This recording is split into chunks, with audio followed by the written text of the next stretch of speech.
Israel का साथ दे देते हैं, सऊदी अरब वगैरह सब कहते मारो इसको। जिस दिन ईरान मरेगा ना उस दिन ये सऊदी अरब को भी नहीं छोड़ेगा। तो अभी इसराइल एक बहुत शक्तिशाली देश है। भारत का इसराइल से बहुत अच्छा संबंध है। बेंजामिन नेतन्याहू यहाँ पे जो थे, इनका भारत से बहुत अच्छा संबंध है। अच्छा है भाई, हम लोग को अपने देश से मतलब है, बाकी मारो कटो लोग ससुरो, हमको क्या मतलब है। ये वाला देश है जॉर्डन। ये देश कौन सा है? जॉर्डन। जॉर्डन में राजतंत्र है। जॉर्डन की सीमा इजराइल से लगती है। एक बार जॉर्डन इजराइल में हमला हुआ, इजराइल ने इतना मार मारा जॉर्डन को कि आज तक जॉर्डन इजराइल से झगड़े नहीं करता है। एक बार इजराइल का सीमा फिलिस्तीन इससे लगता है सीरिया से, तो जॉर्डन ने इतना, इजराइल ने इतना भयानक मारा सीरिया से कि सीरिया वालों ने पेंटे में हग मुद दिया था सब। उसके बाद ही कभी लड़ाई नहीं लड़ा सर। एक बार लेबनान वाला ने हमला कर दिया इजराइल पे। इजराइल वाला लेबनान से घुसा घुसा घर में घुस घुस मारा था। 2,000 लोग को ये मार दिया, मोहल्ले मोहल्ला साफ कर दिया। तो लेबनान वाला भी नहीं लड़ता है सब। एक बार मिस्र वाला झगड़ा किया था, तो मिस्र वाला को इतना मार मारा कि मिस्र वाला भी भाग गया। डरे सऊदी अरब वाला पहन के लुंगी भाग गया, कहा हमसे नहीं लड़ेंगे हम यहाँ पे। भाई इनके में किसी की औकात नहीं है कि ये इजराइल से लड़ सकते हैं, लेकिन इनके अंदर गुस्सा और बीख इतना भयानक है कि अगर आप इनके सामने या इंडिया में किसी के सामने जो मुस्लिम लोग हैं, अगर आपने इजराइल की तारीफ कर दिया, आपसे झगड़ा हो जाएगा। लेकिन इनकी हैसियत नहीं कि जाके लड़ाई कर सके यहाँ पर, क्योंकि इजराइल बहुत पावरफुल है। इनके पास अपना एगो हेलीकॉप्टर नहीं बना पाता। अरे AK-47 नहीं बना पाते, इजराइल से कौन सी लड़ेंगे यहाँ पर। बेहतर यही है कि लड़ाई के चक्कर में मरा जाओगे, कुछ बचेगा नहीं। नहीं तो देख लो, मारा भयानक, लेबनान मरिए गए, सीरिया चल गए, जॉर्डन चल गए, मिस्र चल गए, कोई फायदा नहीं लड़ उड़ के। मान लो कि भैया 70% पे इजराइल है, मान्यता दे दो, 30% पे आप उस पर आ जाओ। नहीं, अगर नहीं मानना है तो देखो भाई, 50% पर पहले इजराइल था और 50% पर फिलिस्तीन था।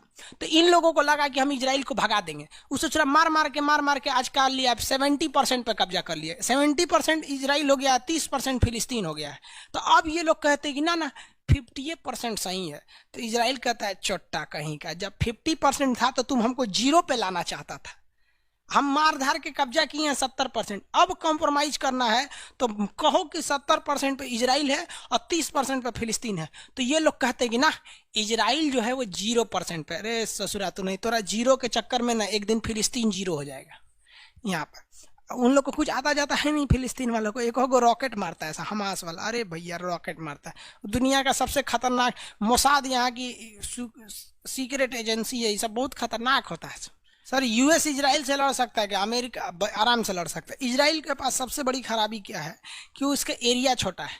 अगर बहुत शक्तिशाली देश आके इसे चारों ओर से घेर लेंगे तो मार देंगे सब।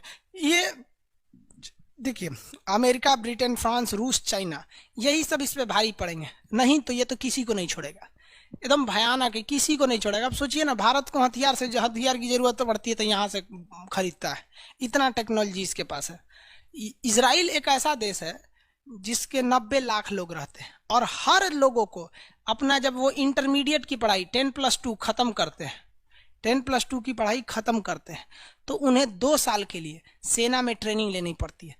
सेना का हर एक हिस्सा को ट्रेनिंग लेना पड़ता है। हम लोग जब 10+2 पास किए थे, मतलब पढ़ते थे, तो हम लोग NCC किए, NCC। और NCC में आर्मी अटैचमेंट का काम, हर तरह का बंदूक चला लेते हैं। आप कहिएगा ग्रेनेड फेंकने के लिए, फेंक देगा आदमी।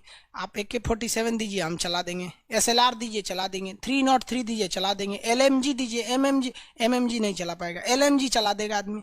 समझ में आ गया? तो पुलिस वाला 303 तो कोनो काम का बंदूक नहीं है, और आराम से आदमी चला देगा। तो हम लोग को NCC दिया गया। NCC क्या है कि फौज का एक बच्चा है। जिस समय फौज में लड़ाई में सेना घट जाएगी, तो हिंदुस्तान में जितने NCC लोग हैं, हम लोग NCC सर्टिफिकेट किए हैं अल्फा ग्रेड से, तो हमें सीधा बुला लिया जाएगा। आ जाइए खान सर, हम आप लोगों को लिख देंगे due to technical issue class 1 महीना तक नहीं होगा, हम चल जाएंगे बॉर्डर पर लड़ने, गलवान घाटी में। समझ में आ गया? अब लेकिन सेना हमारी इतनी बहादुर है कि हम लोग की जरूरतें नहीं पड़ेगी। लेकिन हम लोग अपने आप को सौभाग्यशाली समझेंगे कि सेना कम से कम हम लोग को ये बुला ले कि सेना लड़ रही है, पीछे से हम लोग गोला बंदूक भी पहुंचना है, हमारा तो पहुंचाने देगा तो हम उधर रुक के चलाने लगे, इससे ज्यादा नहीं। समझ आया? तो इजराइल के पास इतना पैसा है, इतनी टेक्नोलॉजी है जिसका कोई हद नहीं। इजराइल को हराना मुश्किल ही नहीं, नामुमकिन भी है।